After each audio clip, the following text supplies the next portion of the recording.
Cortex is unique as a master developer. So in that sense that there are 200 acres that one entity is curating, I think that's very unique. But the idea that within that footprint, different kinds of organizations are coming together to support new business development, that's not necessarily unique. So T-Rex, that's happening in a building in downtown. So it's a vertical ecosystem, so to speak. OPO out in St. Charles, the old post office. Randy Schilling's creating that environment in his neck of the woods. There's co-working out in Belleville. We have different places like the Hive out on 44. There's the City Incubator Network. There's the a variety of different places where one could find a home for their startup or for their growing company. And so having these pockets where we can connect with each other, especially in such a geographically diverse community, creating density in areas is really important, because being near each other, it sounds cliche, but you have to actually be near other people if you're going to be hoping to generate new ideas and actually learn new things and apply them. The more resources we can provide to those people who want to do new things, the better off we all are. So if you office at T-Rex and come to Venture Cafe on a Thursday night, if you end up coming to a workshop at CET the following Wednesday and go out to LPO for their Wednesday night series the following month, you've really expanded the opportunity to be better at what you do. We really encourage anyone in the startup community to talk to people and to talk to different people and talk to them often. So the more places they can do that, the better. Just building a building isn't sufficient. Cortex realized that when they built Cortex 1. If nothing had changed, we probably wouldn't be sitting here talking today.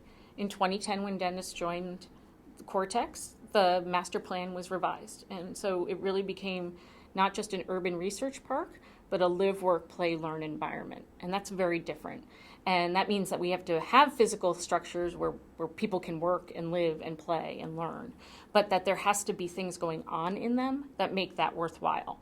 So you have to be able to come here and get the kind of resources you need. You have to be able to meet the people that you want to meet. You have to find the place where you can have a great meal and then walk down the block and be part of really great programming, and then go to work the next morning and bring all of that new ideas with you.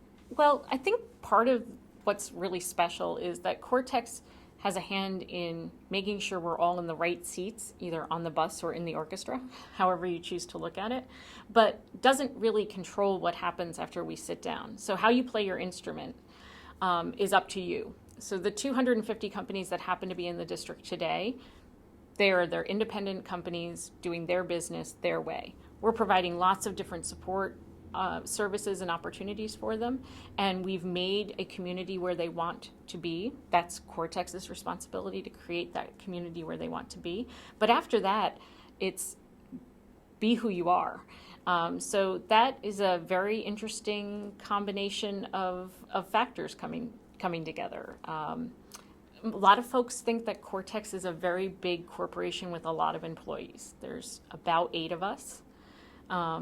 We happen to have a phenomenal board that does a lot of heavy lifting, but we actualize some really big ideas on a relatively lean team. And then the people we bring in to work with are the ones, and those who choose to locate here are the ones who really make the magic happen. Well, I think work's changed a lot over the last 20 or 30 years. Going to an office, spending your day with one group of people in one building. It used to be that having an all-inclusive campus where your employees never had to leave was ideal, and situating that in a suburban setting where they were further isolated from other companies and other ideas, that worked. In the age that we're in today, where information is flowing at us constantly, where interacting with people is happening in the palm of our hand, where change is happening faster than ever before, I think we're finding that while some of those older models will sustain and be effective, other ways of doing business are imperative, and that we can't not react to the ability to work from anywhere but then we have to decide what that anywhere looks like. And I think that's part of what we're doing. While I think there are some incredibly smart people in and around Cortex and in any of the other places we've talked about, T-Rex and OPO, there are a tremendous number of people who simply have the gumption to try something new as well. And that's not to say they're not smart, but smarts alone does not equal success.